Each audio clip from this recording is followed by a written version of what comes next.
I think it was either, I can't remember, it was either North America or Europe. And the result of this medical study was that people who use the words I, me, and mine a lot have a 35% greater risk of heart attack. So it seems like it's quite stressful, this me attitude. And then often, because of that also, we get very sensitive to things. And then, of course, to protect ourselves from all this supposed danger out there, we tend to build a big wall around ourselves and cut ourselves off. And so what results, of course, is loneliness. And then on the flip side, if we're obsessed about me and my happiness, and again, generally, together with that comes the idea that my happiness is coming out from out there, then often we end up with a lot of craving and attachment for things. And of course, as we saw earlier, with that comes often a lot of frustration when we don't get it, dissatisfaction when it doesn't live up to our expectation, and then also just ends up more craving because we think that the reason I'm not happy is I just didn't get enough. So it's a never-ending cycle. We're never satisfied. And then also it can even lead to depression by seeing that there's nothing out there that's going to satisfy me. And then, of course, with this exaggerated sense of self-importance, then we often tend to show a lack of consideration and respect for others. And then usually with that comes a lot of jealousy when we see others have more than us, or get more than us. And also that often leads to a lot of competitiveness, trying to outdo others and put them down. And also it can lead to often a lot of arrogance, looking down upon others who seem to be at a lower level than ourselves. And then, of course, with this me first attitude, then we'll even go to the extent of harming others who stand in the way of our happiness. So, of course, if we harm others in the pursuit of our happiness, generally they harm us back. And then, of course, in the corner of our mind, we understand that harming others in the pursuit of our happiness is not really the right thing to do. And as a result, we can end up with a lot of guilt and even low self-esteem and self-hatred because of that. And then, of course, as we've just seen with equanimity, we end up with a very biased view. Because again, with this me first attitude, we tend to see each situation from the perspective of how is this situation affecting me? And so those people around us who seem to support me in my happiness, we tend to label friend. Those people around us who don't seem to affect us in any way, we tend to label stranger. And those people around us who seem to be interfering with me in my happiness, seem to be even maybe causing me suffering, the so-called enemy. And then, of course, we end up with attachment to friends because they seem to be the source of our happiness, apathy or indifference to strangers because they're not affecting us in any way, and then often hostility, anger, hatred to difficult people because they seem to be the source of our suffering. And then, of course, on that basis, it becomes almost impossible to cultivate any genuine loving kindness and compassion to anybody. Because loving kindness and compassion to friends, okay, but only as long as they keep saying and doing things that make me happy, otherwise no. Loving kindness and compassion to strangers, not really, couldn't care less what happens to them. They're not affecting me. Loving kindness and compassion to the difficult people, no way. In fact, I hope they suffer. They deserve to suffer because they're trying to harm me. So these are some of the disadvantages of this selfish, self-cherishing mind. And then together with that, to reflect on the third point, the advantages of cherishing others.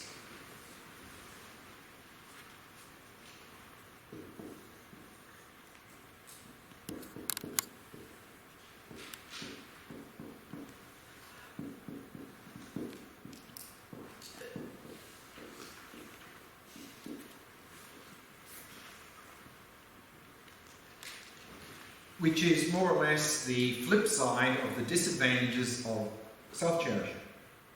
Because if we're really cherishing others, focusing on others, then of course we're not going to be obsessed about me and my happiness and me and my suffering. So we won't have all this fear and anxiety about the world. And of course we won't feel lonely because we'll feel very much connected with others because we're cherishing them, we're trying to help them. And then, of course, we won't be obsessed about me and my happiness, so we won't have all this craving, frustration, dissatisfaction and so forth that comes with that. We won't have an exaggerated sense of self-importance, which means we will show consideration and respect for others. And instead of being jealous of others, we'll be happy for them, we'll have this empathetic joy, rejoicing. And instead of being competitive and arrogant towards others, we'll try and help them as much as we can. And then, of course, we won't deliberately harm others in the pursuit of our happiness. And then, of course, we'll be able to cultivate genuine loving kindness and compassion to all. And so if we reflect on that, so we're reflecting on the second and third point, that will lead us to have that aspiration then to replace our selfish mind with a mind of cherishing others. So that's the fourth step.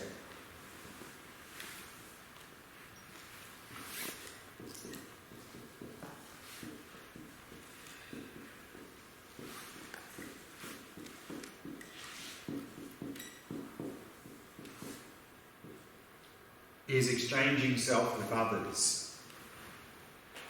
And so what this means is that in daily life, whenever we see the selfish motivation coming up, then to exchange or replace that with the attitude of cherishing others.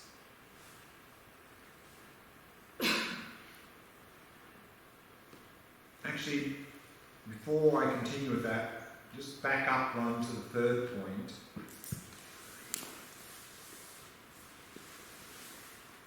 When we say cherishing others, we need to understand that correctly. Because there are many people who try to do this, but end up with a lot of suffering.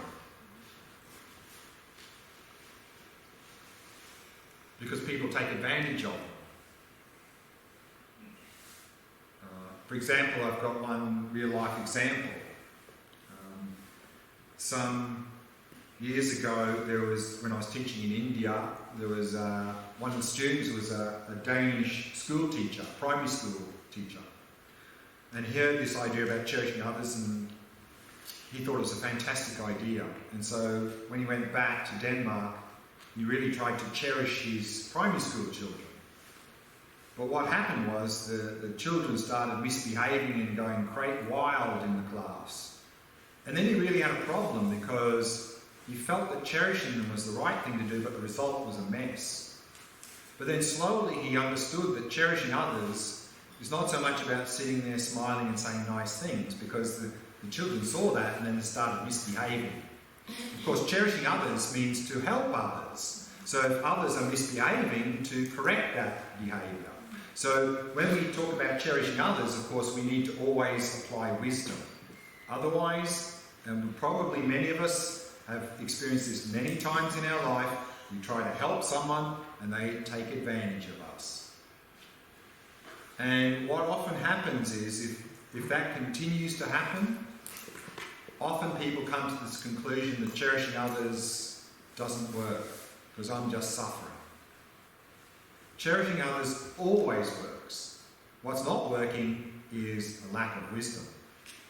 Because if we're trying to cherish others and help others, and we're allowing them to take advantage of us, then that's the opposite of cherishing others. That's the opposite of compassion. because we're encouraging them to behave badly.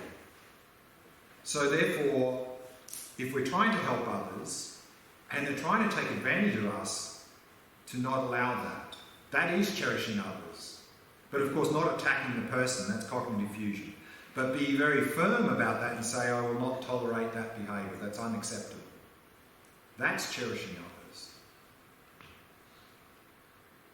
And back to exchanging self with others. This idea of replacing the selfish mind with a mind of cherishing others, or in other words of saying being unselfish. I think we need to also apply this practically in daily life. Because if sometimes, or maybe often actually, when we try to help others, sometimes we have a bit of a selfish motivation. Maybe we're hoping to get something in return, or at least they'll see us as some good person. So of course, if we notice a selfish motivation when we're trying to help others, to recognise that, and as the fourth step says, try to exchange that, to replace that with simply the mind of cherishing others. But still, if there is still some selfishness there, to still do the good act, because otherwise we'll find it difficult to do anything to help others, because for most of us now it would be quite difficult to have a completely unselfish attitude when we're helping others.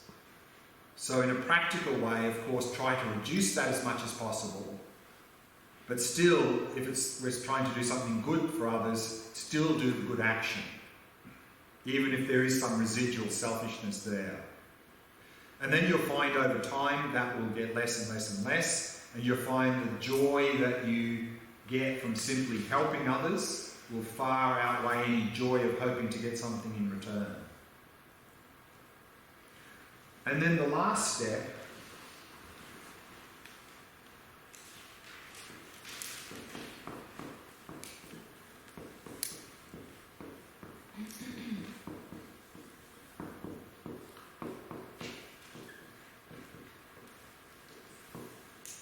is the meditation practice we're going to do now, and that is, in Tibetan it's called Glen.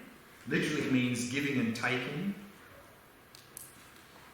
And this is a very powerful practice to really transform this selfish mind into a mind of cherishing others, to really transform our attachment and aversion into loving kindness and compassion. And we've sort of more or less done that practice, the two halves of it already, in terms of the loving kindness and compassion practice that we've done the last 2 days. So really what we're doing there is we're combining the two into one practice. And what we're doing here, of course, is imagining taking on the sufferings of others and imagining giving happiness away to them. And this is very powerful, because the last thing that the selfish mind would want to do would be to take on any suffering of anyone. And the last thing the selfish mind would want to do is to give away any happiness to anyone. So by imagining doing that, that really is reducing the selfish mind, increasing the mind of cherishing others, increasing the mind of loving kindness and compassion. So again, as with the loving kindness and compassion practices, of course, here, we practice this in stages. We start first with ourselves, then friends, then stranger, difficult people, and then expand out to all living beings. So this is the 5-step method, equalising, exchanging self with others, that directly is targeting this selfish mind and exchanging that with the mind of cherishing others. Any questions about that before we go to the meditation practice? When you say exchanging self with others,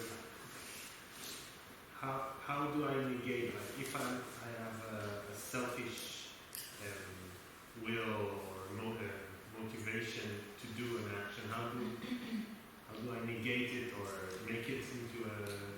Because we've previously reflected on point 2 and 3 and understood this selfish motivation is harmful. No, I mean, after understanding it, Right. I mean, what is the, if say, I want to help this guy, he needs help, I want to help this guy because I want him to think good things about me. So what is the opposite, or what is the...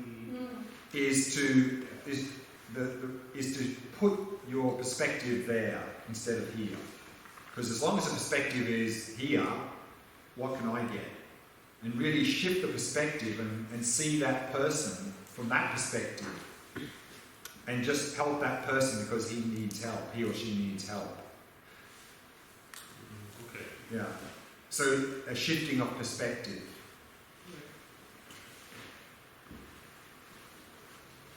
Yeah.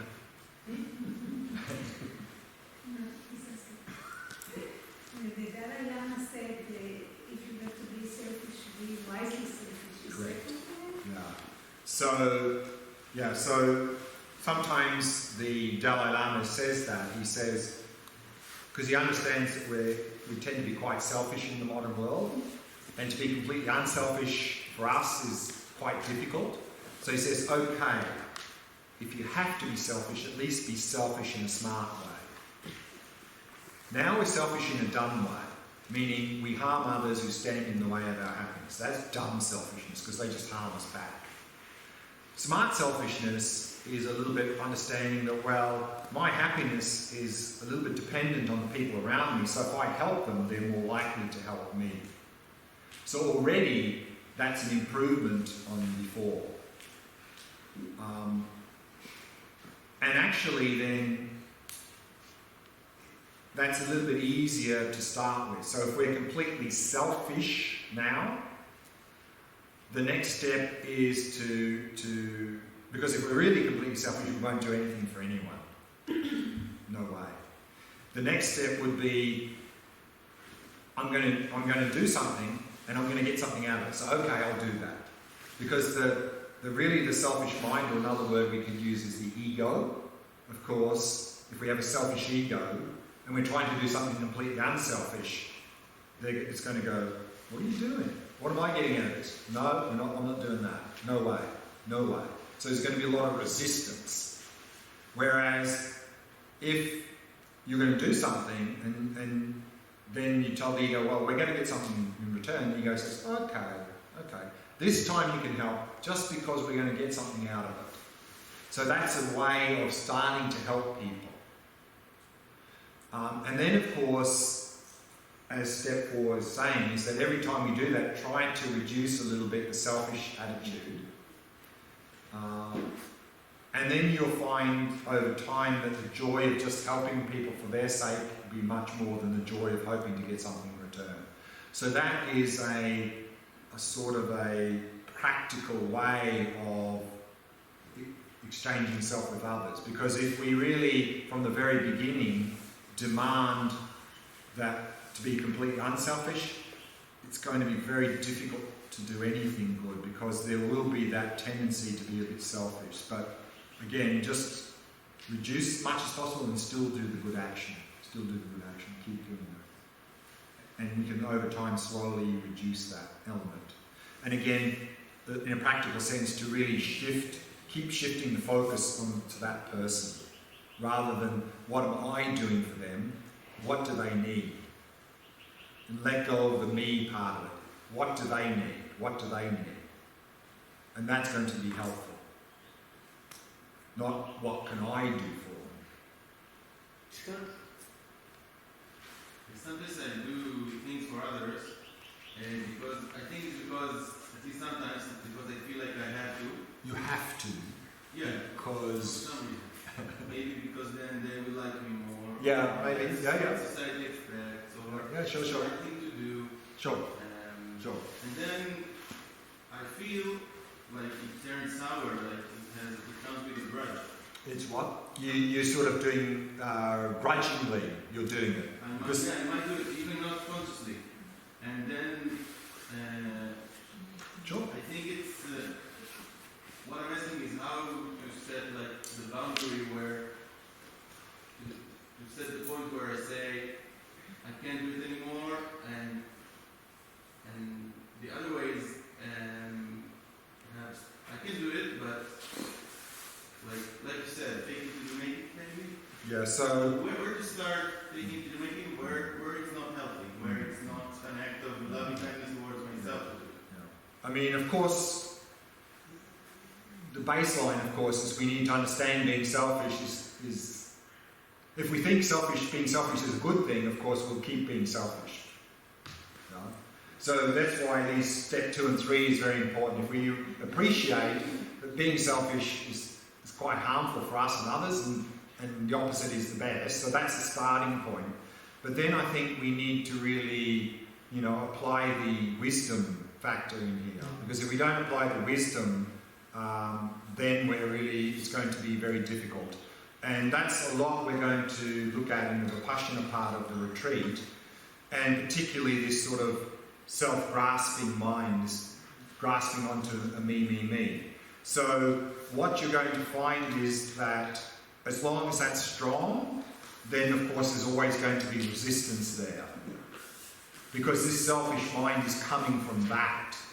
So we need to, while we're working on this, trying to reduce it step by step, at the same time, we need to be undercutting why it's coming up in the first place. Otherwise, it's going to be a struggle to do.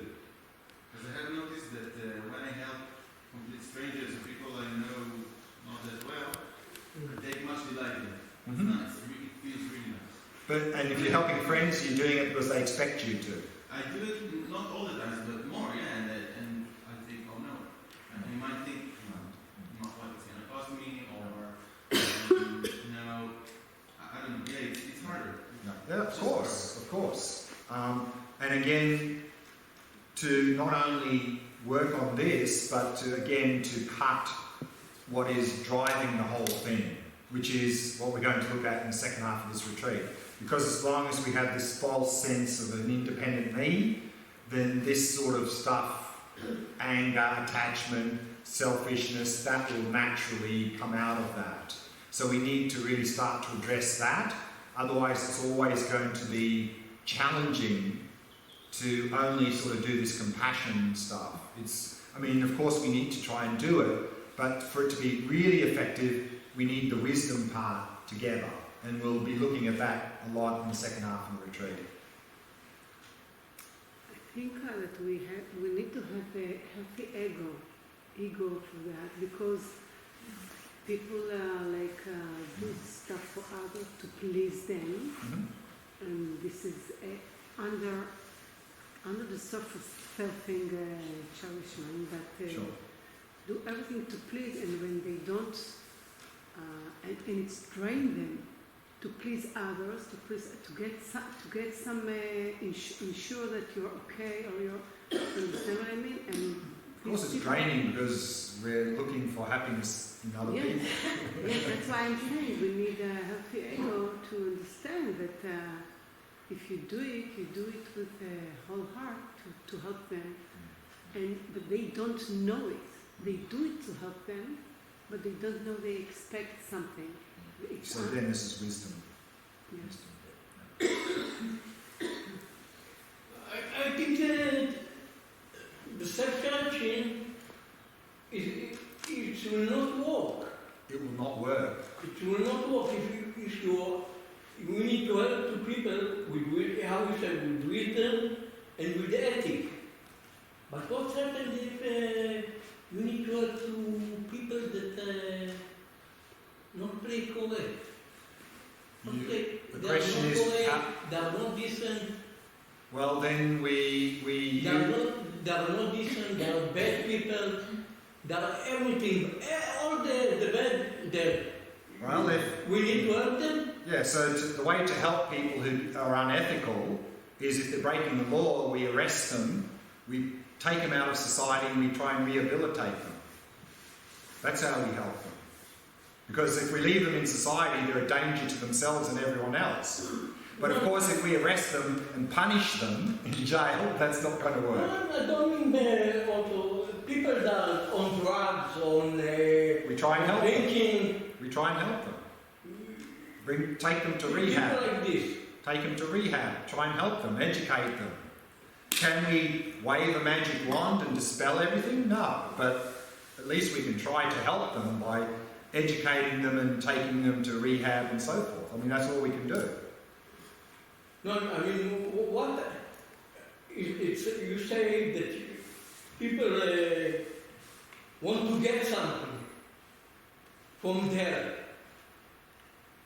You want something in return. Like if I help somebody, I want to get something. That's selfish, yes. Yeah, but if I play with ethic, If you I work with ethic. you work with ethics, Ethic and stages to these people with stairs, slowly by slowly. right? What I get from this? What you get from Yeah. it? From I didn't understand the ethics part. You helping them to be ethical, Me ethic and them ethic. right? You're trying to help them to be First ethical. I need to be ethic, Of course, not him. of course, I need to be ethic. of course, of course. No, but what I get from this? What you get from being ethical, you get peace of mind. No, that I help you. Sorry? You say What do you I get from it? Yeah. You get the opportunity to help that person. That's Yeah. what you get.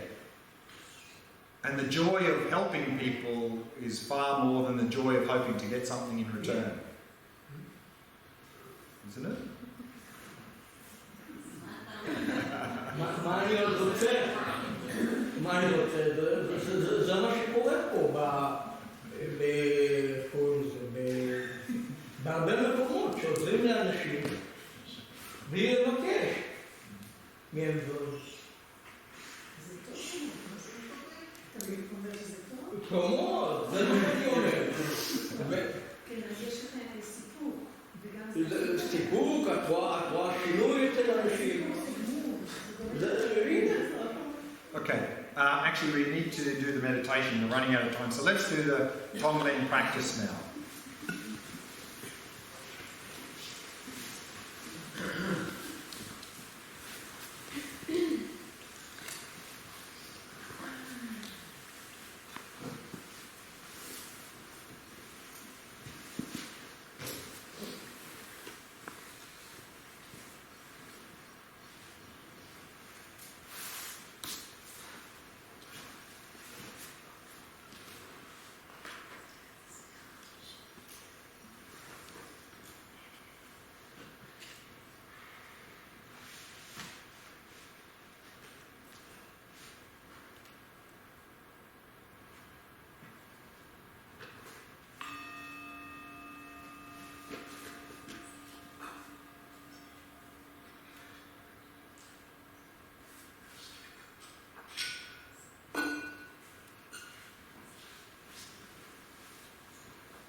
Setting the body into a state of relaxation, stillness, and vigilance.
The breathing flowing naturally and effortlessly.